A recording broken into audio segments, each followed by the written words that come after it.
Welcome back to Xylem Learning. Xylem ലേണിംഗിന്റെ പുതിയൊരു ക്ലാസ്സിലേക്ക് എല്ലാവർക്കും സ്വാഗതം. നിങ്ങളുടെ കൂടെ ഞാൻ ശ്രുതി ടീച്ചറാണ് കേട്ടോ. അപ്പോൾ ഇന്ന് ടീച്ചർ തംബ്നെയിൽ പറഞ്ഞത് രക്ഷിതാക്കളോട് ഒന്ന് വരാനാണ് അല്ലേ. അപ്പോൾ മക്കൾ വിചാരിക്കും, അതെന്താ ടീച്ചർക്ക് എന്നെ കാണാൻ, ഞങ്ങൾ കാണണ്ടേ, ടീച്ചർ എന്താ ഞങ്ങളോട് സംസാരിക്കാത്തതെന്ന്. നിങ്ങളോടും പറയാനുണ്ട്. അപ്പോൾ അമ്മമാരുടെ മടിയിലേക്ക് ഒന്ന് ഓടി കയറി ഇരുന്നോളോ, നമുക്ക് പറയാം കേട്ടോ. എന്താണ് ടീച്ചർക്ക് ഇന്ന് പറയാനുള്ളത് എന്നല്ലേ. നമ്മൾ പാഠങ്ങളൊക്കെ പഠിക്കുന്നുണ്ട്, അതിലെ കാര്യങ്ങളൊക്കെ നമ്മൾ അറിയുന്നുണ്ട്, അതൊക്കെ എഴുതാൻ പരീക്ഷകളുണ്ട്. പക്ഷേ ഇതിലെല്ലാം അപ്പുറം നമ്മൾ എന്തറിയണം? നമ്മൾ പുസ്തകങ്ങളെ അറിയണം അല്ലേ. നിങ്ങൾക്ക് പുസ്തകം വായിക്കാൻ ഇഷ്ടമല്ലേ? കളർ പുസ്തകങ്ങളൊക്കെ നിങ്ങൾ വായിക്കുന്നുണ്ട്. അപ്പോൾ എനിക്ക് അമ്മമാരോട് പറയാനുള്ളത്, കളർ പുസ്തകങ്ങളൊക്കെ അവർ കളർ ചെയ്തോട്ടെ. കുഞ്ഞു ചിത്രകഥകളും കാര്യങ്ങളൊക്കെ അവർക്ക് നിങ്ങൾ വാങ്ങിക്കൊടുത്തോളൂ. കൂട്ടത്തിലെ നമ്മൾ സാഹിത്യകാരന്മാരെ, ചിത്രം വരച്ചോട്ടെ, മറ്റു കാര്യങ്ങളൊക്കെ അവർ ചെയ്തോട്ടെ, സാഹിത്യകാരന്മാരെ ഒന്ന് പരിചയപ്പെടുത്തി കൊടുത്താലേ അവരെന്ത് ചെയ്യും, വായനയിലേക്ക് അവരിങ്ങനെ പിച്ച വെക്കുന്നതാണ് എനിക്ക് മനസ്സിലാക്കാൻ പറ്റിയിട്ടുള്ളത്. അപ്പോൾ നമുക്കിന്ന് ഒരാളെ പരിചയപ്പെടാം. ഇങ്ങനെ ഓരോരിക്കലായിട്ട് ഓരോരുത്തർ പരിചയപ്പെടാം. അപ്പോൾ അവർക്ക് വായിക്കാനും അതറിയാനുള്ളൊരു ആകാംക്ഷ ഉണ്ടാവും അല്ലേ. നമുക്ക് നോക്കാം കേട്ടോ. ഈ ഒരു ചെടിക്ക് അല്ലെങ്കിൽ ഈ ഒരു മരം, ഈ ഒരു പഴം, ഇതെന്താണ് എന്ന് നിങ്ങൾക്കറിയാമോ? മാംഗോസ്റ്റിൻ എന്നാണ് ഇതിൻ്റെ പേര്. ഈ മാംഗോസ്റ്റിൻ മരത്തെ ഇഷ്ടമുള്ള ഒരു സാഹിത്യകാരനുണ്ടായിരുന്നു. അദ്ദേഹത്തിൻ്റെ വീട്ടുമുറ്റത്ത് ഇത് നട്ടു വളർത്തിയിട്ടുണ്ടായിരുന്നു. ഇതിൻ്റെ ഒരു വലിയൊരു തണലിലിരുന്നു കൊണ്ട് അദ്ദേഹം ഒരുപാട് പാട്ട് കേൾക്കുകയും പുസ്തകങ്ങൾ എഴുതുകയും ഒരുപാട് ചിന്തിക്കുകയൊക്കെ ചെയ്തിട്ടുണ്ട് ഈ മാംഗോസ്റ്റിൻ എന്ന് പറയുന്ന ഈ മരത്തിൻ്റെ ചുവട്ടിലിരുന്നു കൊണ്ട്. അപ്പോൾ ആരാണ് എന്ന് നിങ്ങൾക്ക് ഇപ്പം മനസ്സിലായിട്ടുണ്ടാവും. ഇവിടെയുള്ള ഈ ഒരു ഫോണും അതുപോലെ ഇദ്ദേഹത്തിൻ്റെ ഈ നിൽപ്പൊക്കെ കണ്ടപ്പോൾ ആരാണ് എന്ന് നിങ്ങൾക്ക് മനസ്സിലായിട്ടുണ്ടാവും അല്ലേ. ഒന്നും ഇമ്മിണി വലിയ ഒന്ന് എന്ന് നമ്മളോട് പറഞ്ഞ രസകരമായിട്ട് സാഹിത്യത്തിൻ്റെ ആ ഒരു അല്ലെങ്കിൽ ഗണിതശാസ്ത്രത്തിലെ ആ ഒരു ഒന്നും എന്ന് പറഞ്ഞാൽ രണ്ടാണ് എന്ന് പറയാതെ ഇമ്മിണി വലിയ ഒന്നാണ് എന്ന് നമ്മളെ പഠിപ്പിച്ച ഒരു എഴുത്തുകാരനാണ് ആര്?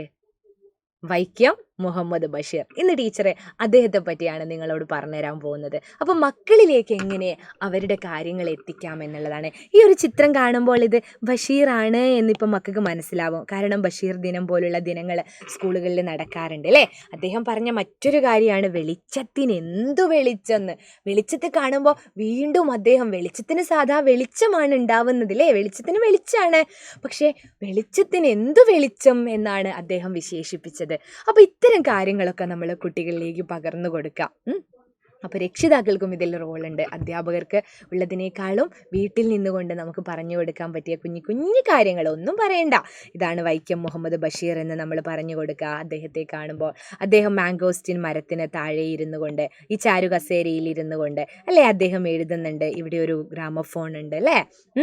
പിന്നെ ബേപ്പൂർ സുൽത്താൻ എന്നാണ് അദ്ദേഹം അറിയപ്പെടുന്നത്. അതും മക്കൾക്ക് അറിയായിരിക്കും. കാരണം സ്കൂളുകളിലെ ദിനാചരണങ്ങൾ സംബന്ധിച്ച് കുഞ്ഞുങ്ങൾ അതൊന്ന് പഠിക്കുന്നുണ്ടാവും. പിന്നെ ബഷീറിൻ്റെ ജന്മസ്ഥലം എവിടെയാണ്?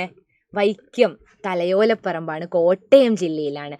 പക്ഷേ ഈ ബഷീർ അങ്ങ് കോട്ടയത്ത് ജനിച്ചിട്ട് നമ്മളെ ബേപ്പൂർ, കോഴിക്കോട് ജില്ലയിലാണ് ബേപ്പൂർ. എന്നിട്ട് ബേപ്പൂർ സുൽത്താൻ എന്ന പേരിൽ അറിയപ്പെടാൻ എന്താണ് കാരണം? അദ്ദേഹം പിന്നീട് കോഴിക്കോടേക്ക് താമസം മാറുകയാണ് ഉണ്ടായത് അല്ലേ. കോഴിക്കോട് ചെറുവണ്ണൂരിൽ നിന്നാണ് അദ്ദേഹം വിവാഹം കഴിച്ചത്. അതിനുശേഷം അദ്ദേഹം കോഴിക്കോടേക്ക് മാറി. ഇനി നമ്മുടെ രസകരമായ പാത്തുമ്മയുടെ ആട് എന്ന് പറയുന്ന ഒരു നോവലുണ്ട്. ആരുടേതാണ്? വൈക്കം മുഹമ്മദ് ബഷീറിൻ്റെതാണ്. ഇതാണ് നമുക്ക് കുട്ടികളോട് പറയാനുള്ളത്. മക്കളെ എല്ലാവരും കേൾക്കുന്നുണ്ടല്ലോ അല്ലേ, അമ്മമാരും മാത്രമല്ലല്ലോ. അപ്പോൾ പാത്തുമ്മയുടെ ആട് നമ്മുടെ കഥയിൽ ആടാണ് കേട്ടോ പ്രധാന കഥാപാത്രം. ഈ ആട് വളരെ രസമാണ്, നല്ല രസമായിട്ടാണ് എന്ത് ചെയ്യുക, പെരുമാറുന്നത്. എന്താണ്? പുസ്തകങ്ങളൊക്കെ എടുത്ത് കടിച്ചു തിന്നും. പുസ്തകങ്ങൾ തിന്നും. പാത്തുമ്മ എന്ന് പറയുന്നത് ആരാണ്? വൈക്കം മുഹമ്മദ് ബഷീറിൻ്റെ പെങ്ങളാണ് കേട്ടോ, സഹോദരിയാണ്. അപ്പോൾ അദ്ദേഹത്തിൻ്റെ വീട്ടിൽ നടന്ന കുറേ കാര്യങ്ങൾ തന്നെയാണ് അദ്ദേഹത്തിൻ്റെ കൃതികളിലൂടെ, പുസ്തകങ്ങളിലൂടെ നമുക്ക് കാണിച്ചു തരുന്നത്. അപ്പോൾ ഈ ബഷീറിൻ്റെ ആടിന് എന്തൊക്കെ സ്വഭാവം ഉണ്ടായിരുന്നു? വൈക്കം മുഹമ്മദ് ബഷീറിൻ്റെ ആടുകൾ പുസ്തകങ്ങളൊക്കെ തിന്നായിരുന്നു. അതുപോലെ വൈക്കം മുഹമ്മദ് ബഷീറിന് 100 രൂപ കിട്ടിയാലേ അതിൽ 10 രൂപ ആർക്കുള്ളതാണെന്നറിയോ? 10 രൂപ ആർക്കുള്ളതാ? 10 രൂപ ആടിനുള്ളതാണ്. ആടിന് കൊടുക്കും. ആടിന് വിശക്കൂലേ, ആട് കഴിച്ചോട്ടെ എന്ന് കരുതിയിട്ട്. അങ്ങനെയുള്ള ഒരാളായിരുന്നു നമ്മുടെ വൈക്കം മുഹമ്മദ് ബഷീർ. അപ്പോൾ അദ്ദേഹത്തിൻ്റെ എഴുത്തിലും വളരെ രസമായിരിക്കും അല്ലേ. പിന്നെ അതുപോലെ എൻ്റെ മക്കളെ വിശ്വവിഖ്യാതമായ മൂക്ക്. ഒരാളുടെ നിങ്ങളുടെ മൂക്കൊന്ന് നീണ്ടിങ്ങനെ പോകുന്നത് വിചാരിച്ചു നോക്കൂ. ഇന്ന് നിങ്ങൾ കിടന്നുറങ്ങുമ്പോൾ സാധാരണ പോലെ ഇതുപോലുള്ള മൂക്കാണ് നിങ്ങൾക്കുള്ളത്. നാളെ നോക്കുമ്പോൾ നിങ്ങളുടെ മൂക്കിൻ്റെ നീളം ഇത്രയായി, പിന്നെ ഇത്രയായി അങ്ങനെ ഓരോ ദിവസവും വളർന്നുകൊണ്ടിരിക്കുന്ന ഒരു മൂക്കിൻ്റെ കഥ പറയുന്ന പുസ്തകമാണ് എന്ത്? വിശ്വവിഖ്യാതമായ മൂക്ക് എന്ന് പറയുന്നത് കേട്ടോ. വിശ്വവിഖ്യാതമായ മൂക്ക്. അങ്ങനെ പാത്തുമ്മയുടെ ആടും വിശ്വവിഖ്യാതമായ മൂക്കും ബാല്യകാല സഖിയും ആകാശമിഠായി എന്ന് പേരുള്ള പ്രേമലേഖനം എന്ന് പറയുന്ന ആകാശമിഠായി എന്ന ഒരു കുട്ടിക്ക് പേരിട്ട ഒരു പുസ്തകമുണ്ട്. നിങ്ങളുടെ പേരെന്താ? മിന്നു, പൊന്നു, ചിന്നു എന്നൊക്കെ വിളിക്കാറുണ്ട് അല്ലേ. നമ്മളുടെ വീട്ടിൽ നിന്ന് പാറു ഉണ്ടാവും. എൻ്റെ മോളുടെ പേര് പാറു എന്നാ. പക്ഷേ ഒരാള് കേശവൻ നായരും സാറാമ്മയും അദ്ദേഹത്തിൻ്റെ കഥയിലെ കഥാപാത്രങ്ങളാണ്. അവരുടെ മക്കൾക്ക് അല്ലെ ജനിക്കാൻ പോകുന്ന കുട്ടിക്ക് ഇടാൻ വെച്ച പേരാണേ എന്ത്?